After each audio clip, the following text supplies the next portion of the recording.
Hai semuanya, pernah gak sih kalian ngerasa udah tidur cukup, makan teratur, tapi tetap aja ngerasa capek? Kayak capek yang nggak bisa dijelasin. Bukan sekadar ngantuk atau pegel badan, tapi lebih kayak kepala berat, hati sesak, dan otak penuh kayak mau meledak. Nah, itu tandanya mungkin kalian gak cuma lelah fisik, tapi juga butuh istirahat mental. Saya pernah kok ngalamin itu. Dan parahnya, saya sempat nganggap itu biasa aja. Palingan cuma kurang tidur, gitu pikir saya. Tapi lama-lama, mulai muncul gejala-gejala aneh. Dan setelah ngobrol sama teman yang psikolog juga, saya baru sadar. Oh, ternyata otak dan hati saya juga butuh istirahat. Bukan cuma badan. Makanya, di video kali ini, saya pengen ngobrol santai sama kalian soal 5 tanda kalau sebenarnya kalian tuh butuh istirahat mental. Bukan cuma liburan ya, tapi istirahat yang beneran bikin pikiran kalian bisa napas.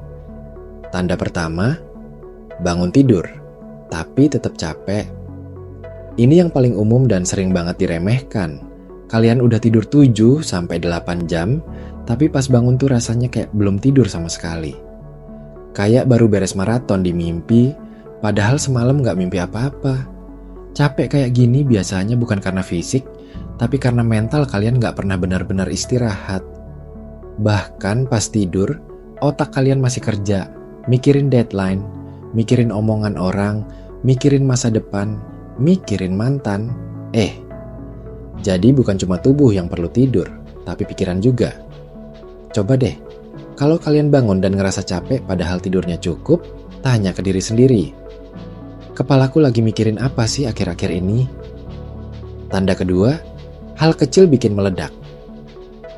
Ini juga sering kejadian. Ada yang nyenggol dikit, marah. Ada yang ngelambat dikit di jalan, langsung maki-maki. Ada yang salah kirim chat, langsung baper. Kalau hal-hal sepele mulai bisa nge-trigger emosi kalian secara berlebihan, bisa jadi itu tanda mental kalian udah overload. Kayak ember yang udah penuh air, ditambahin 1 tetes aja bisa tumpah. Jadi bukan karena kalian sensian, tapi emang udah kepenuhan beban di kepala.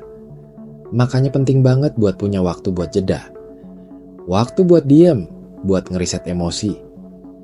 Kadang bukan dunia yang menyebalkan, tapi kita yang udah kelelahan ngadepinnya. Tanda ketiga, ngerasa hampa, padahal banyak yang dikerjain. Kalian pernah gak sih lagi sibuk-sibuknya, tapi ngerasa kosong? Kerjaan numpuk, jadwal padat, tapi hati kayak nggak ngerasa apa-apa, nggak seneng, nggak sedih, datar aja.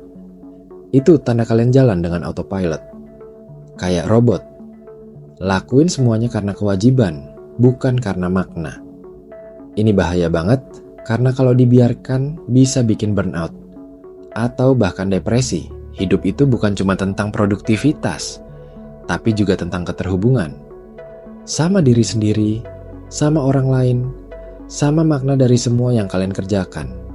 Kalau kalian udah gak ngerasa hidup, bisa jadi waktunya istirahat. Bukan untuk kabur, tapi untuk kembali terhubung. Tanda keempat, sulit fokus dan mudah lupa. Kalau akhir-akhir ini kalian gampang banget lupa. Naruh kunci di mana, janji ketemuan sama siapa, mau ngomong apa, tiba-tiba lupa. Padahal kalian dulu gak gitu. Bisa jadi itu tanda otak kalian kelelahan. Kelelahan mental itu beda dengan kelelahan fisik. Kalau badan capek, tinggal tidur. Tapi kalau otak capek, tidur aja gak cukup. Butuh space, butuh jeda dari overstimulasi. Dan jujur aja, di era sekarang, kita tuh kelebihan banget stimulasi. Notifikasi, konten, berita, omongan orang, semuanya masuk ke otak kita tanpa filter. Dan kalau kita nggak pernah ngerem, ya otak kita akan ngerasa kayak browser yang kebanyakan tab. Lemot, nge-freeze, kadang ngulang-ngulang loading. Kalian bukan bodoh, kalian cuma butuh istirahat mental. Tanda kelima, nggak menikmati hal yang dulu membahagiakan. Dulu kalian suka banget dengerin musik, nonton film, main game, baca buku. Tapi sekarang, rasanya hambar. Mau nyoba sih nyoba, tapi nggak dapet rasa senangnya kayak dulu. Ini juga tanda mental kalian lelah. Karena rasa senang itu muncul dari kapasitas otak yang cukup buat ngerespon stimulus. Kalau udah kebanyakan beban, otak jadi mati rasa. Bukan karena kalian berubah, tapi karena tangki emosi kalian lagi kosong. Kabar baiknya, ini bisa diisi ulang. Tapi bukan dengan nonton lebih banyak atau hiburan lebih keras. Tapi dengan memperlambat, menyepi, memberi ruang buat pikiran dan perasaan. Jadi, apa yang bisa dilakuin? Kalian gak harus langsung ambil cuti sebulan dan naik gunung kok, meskipun itu menyenangkan. Kadang istirahat mental bisa dimulai dari hal kecil. Matikan notifikasi selama beberapa jam. Jalan kaki tanpa headset. Tulis jurnal tentang perasaan kalian. Bernafas dengan sadar selama 5 menit. Ngobrol jujur sama temen, bukan cuma basa-basi. Dan yang paling penting, jangan merasa bersalah buat berhenti sejenak. Dunia gak akan hancur kalau kalian tarik napas dulu. Bahkan mesin aja butuh servis, apalagi manusia. Saya tahu kadang kita ngerasa bersalah kalau nggak produktif. Tapi justru dengan memberi ruang untuk istirahat, kita bisa kembali jadi diri sendiri. Bukan versi robot yang ngejalanin hidup tanpa rasa. Dan ingat, kalian nggak sendirian. Banyak orang ngerasain hal yang sama, cuman nggak semua berani ngaku. Jadi, kalau hari ini kalian ngerasa butuh istirahat mental, itu bukan kelemahan. Itu tanda kalau kalian masih manusia.